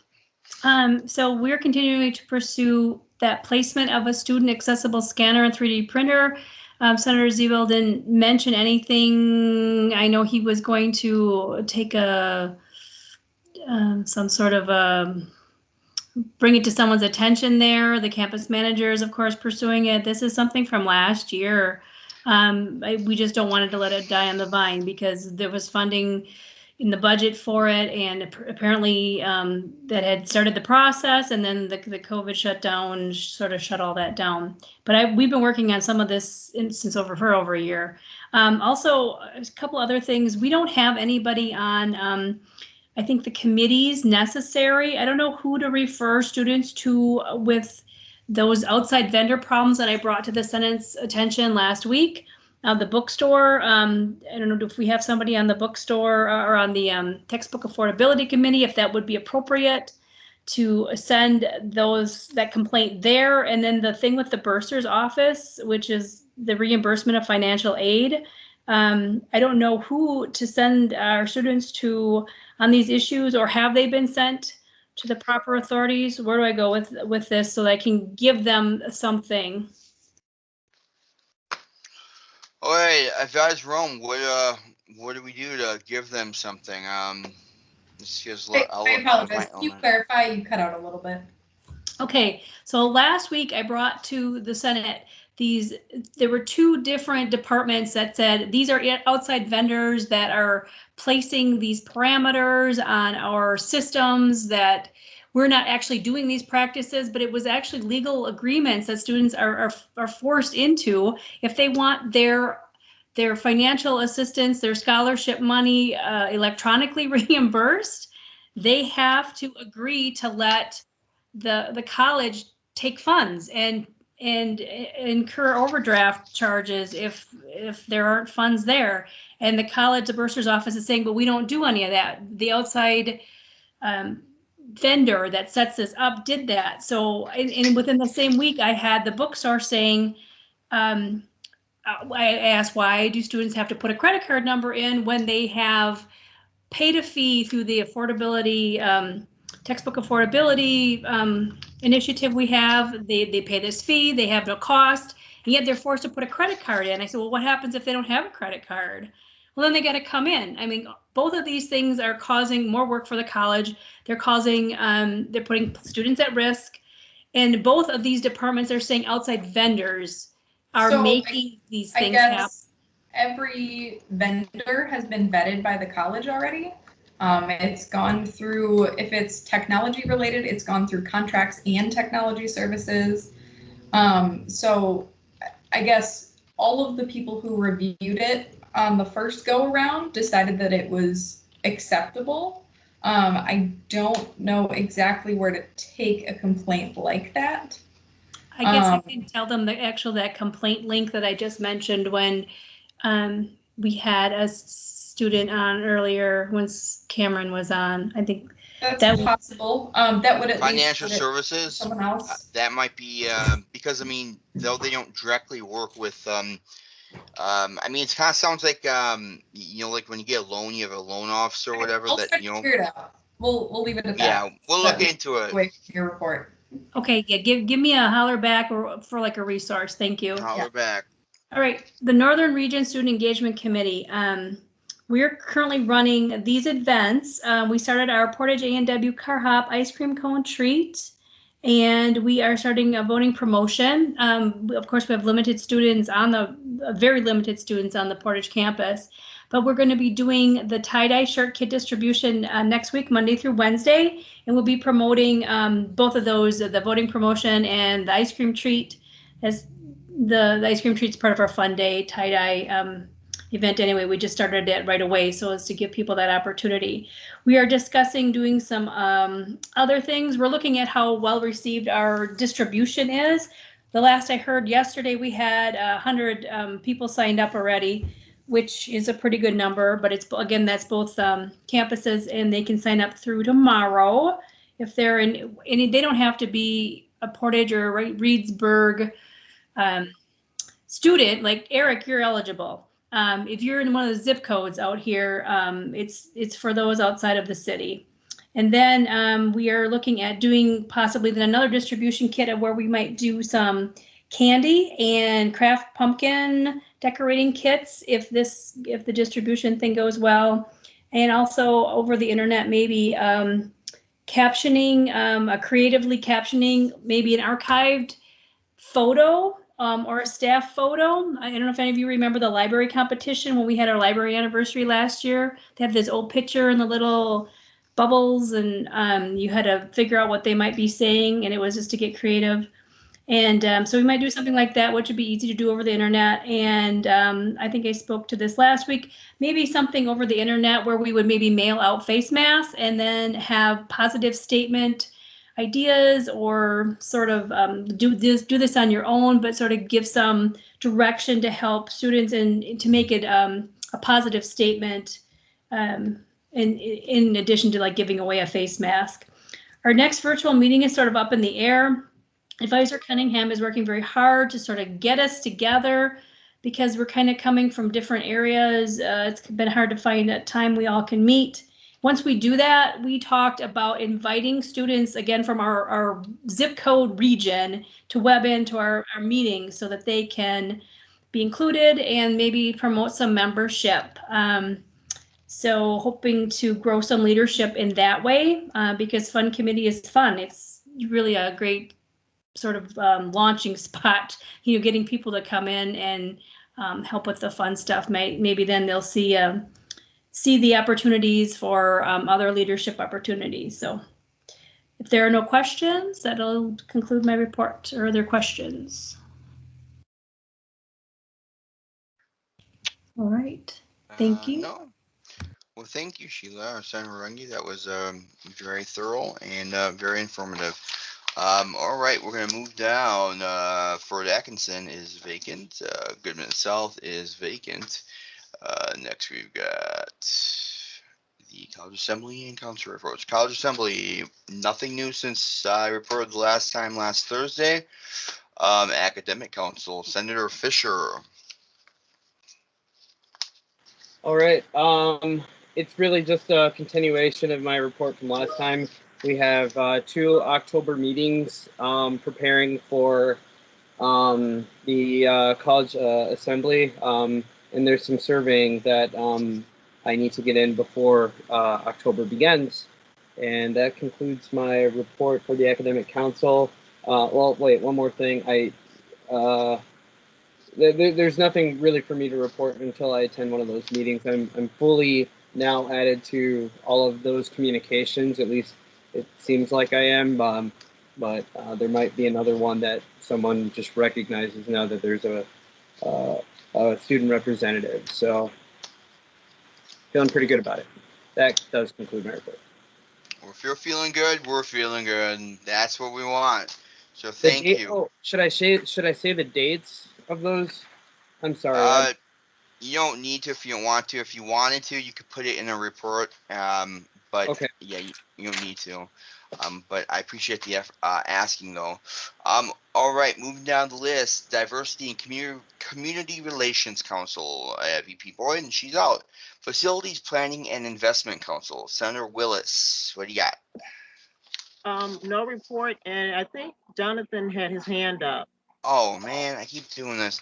Senator Jones, I apologize. No worries at all. My question, or at least statement to Senator Fisher, when you do attend the meetings, can you let me know if there's any students at large sitting on that council currently? I will certainly make that note, and you just need numbers, or? No, Yeah. just if there's any representatives at large on the committee currently, other than yourself. Okay, yeah, I can probably even get that to you before the meeting to figure out who's currently on it. If that's what your question is. Sounds great. Thank you. All right. Cool. So then you had no report, Senator Willis. So then we're going down to Finance Council, Senator Ziegler. Is he here? He should be here. Yeah, he is. Hey, buddy. Yes. Hi, President Green. We have a meeting tomorrow morning, and there will be a report next week. Awesome. Then Student Affairs Council, VP Moreno. Okay. Can you hear me? Yeah, nothing new to report. Only what was mentioned last time. Only that hit movie. Okay. Sarah Rangi, you have a hand up. What's up?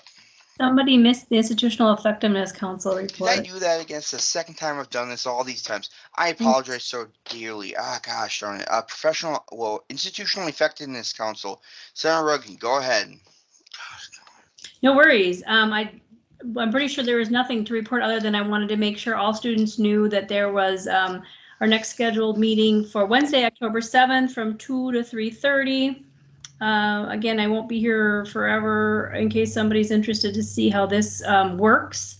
I think we've got some great leaders that this is something that you might be interested in. I don't know if anybody's looking for placements or has time to pick up another council. It is a great opportunity.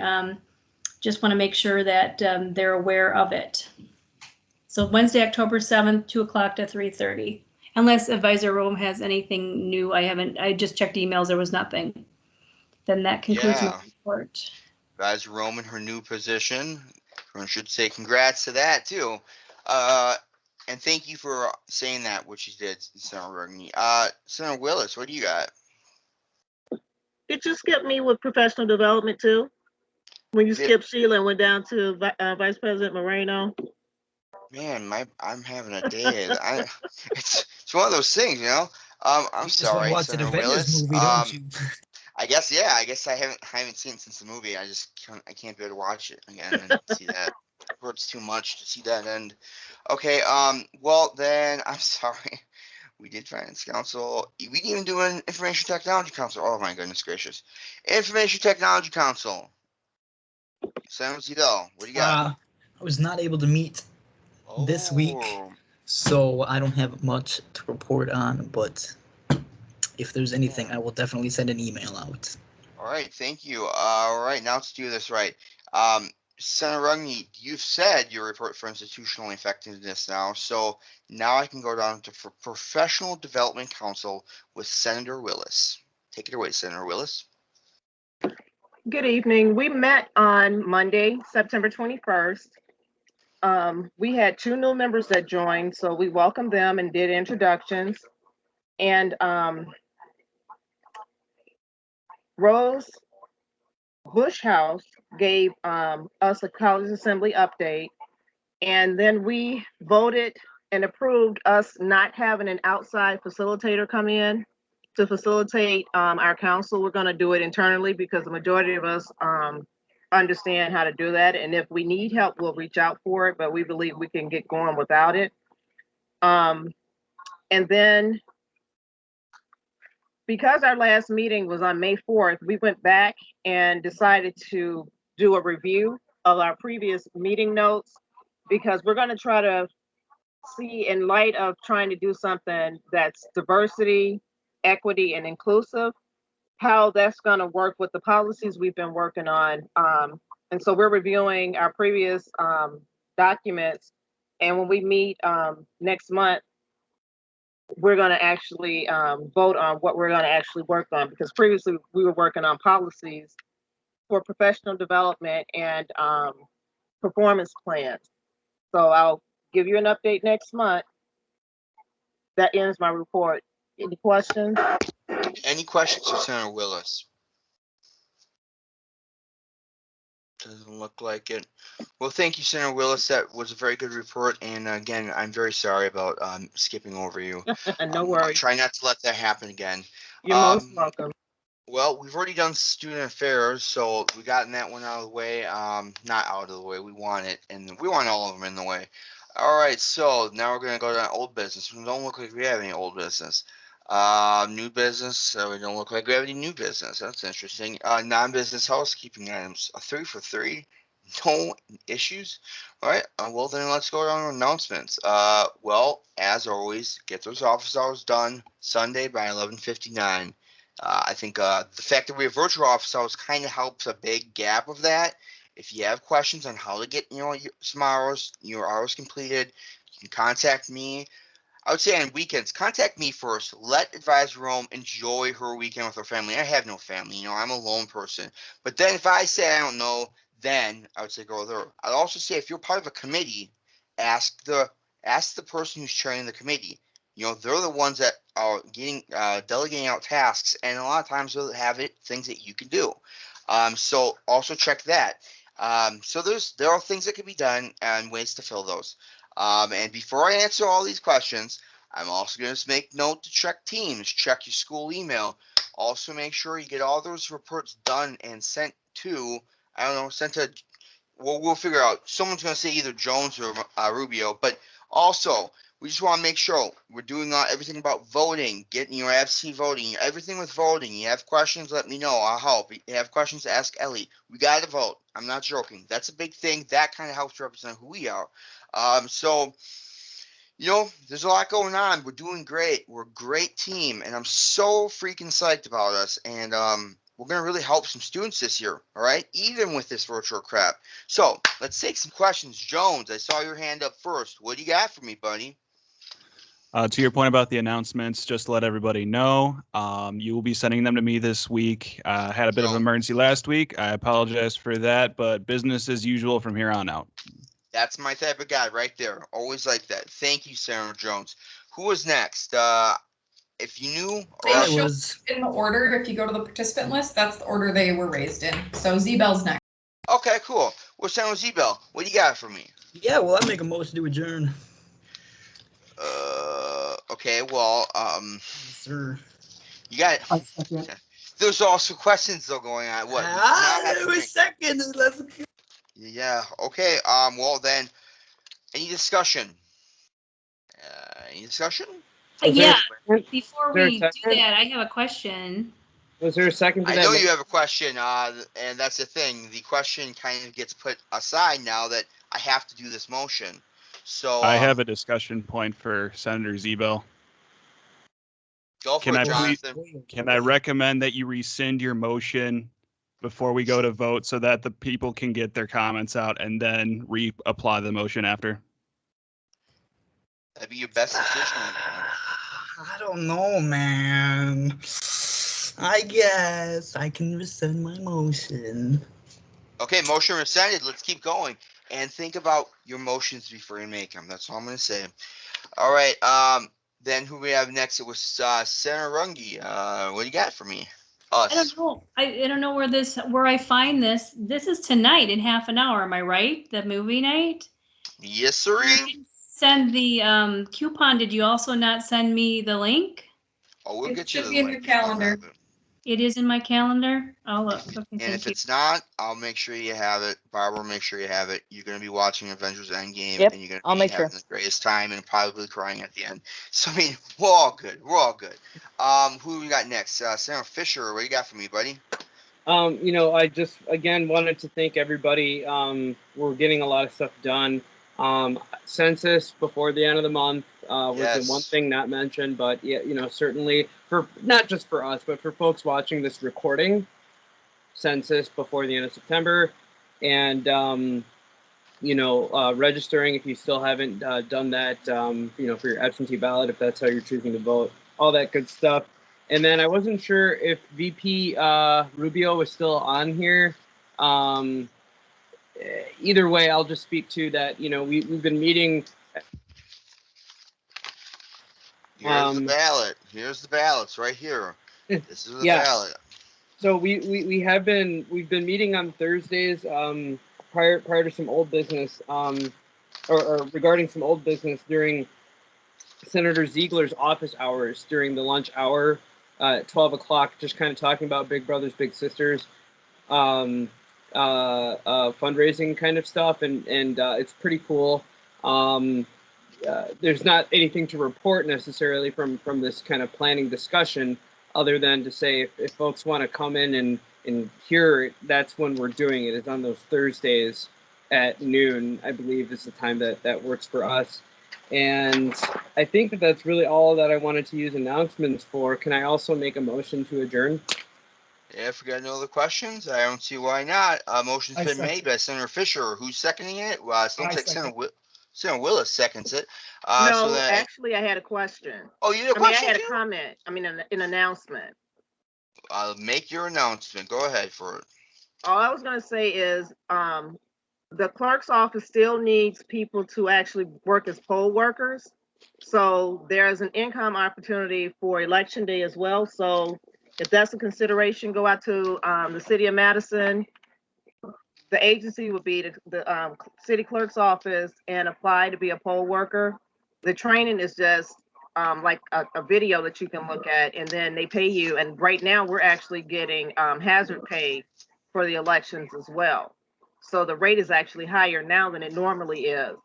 And I think it's almost $14 an hour, or it might be 15. So it's just a consideration.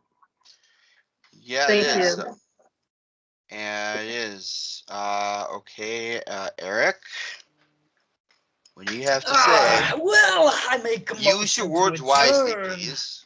That's what I do. I second. Great. I didn't hear you said you made a motion. I heard I bunch did. of. I Okay, made a fine. motion. Motion's made by Zebel, seconded by Sabranik. Is that who I heard? All right. Any discussion about this? Looks like no. Discussion and a motion to adjourn. Yep, I know that. I just am getting in the habit of always forgetting that. So, all those in favor, let's just do use the hand raising feature now for all those in favor. It's so interesting that the only time I get the most participation with the hand raising is when we're leaving. That's funny. Okay, put them down for me, please. And then I'm going to do all those opposed. Please use the hand raising feature now. Rick is in here. Okay, and any abstentions? And all right, the motion passed. This meeting is adjourned. And now Barbara